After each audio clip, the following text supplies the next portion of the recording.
friends, we are Plastic Waste Management and Recycling Company based out of Dharwad City, Karnataka State in India.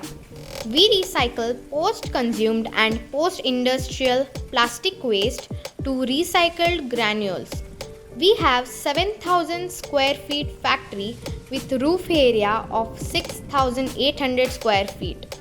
From this roof, we have started collecting precious rainwater since June 2017 till date to our open well.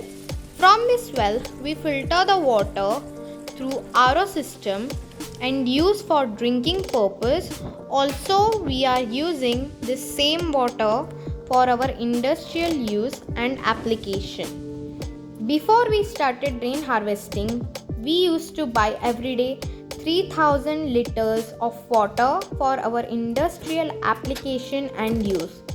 Now in rainy season and with odd rains in whole year, we collect 90% of roof water by harvesting through our open well.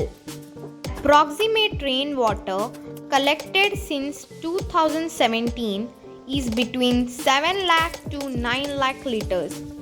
Approximate value of rainwater collected in Indian rupees is 70,000 to 90,000. Total cost of this rainwater harvesting system is rupees 50,000.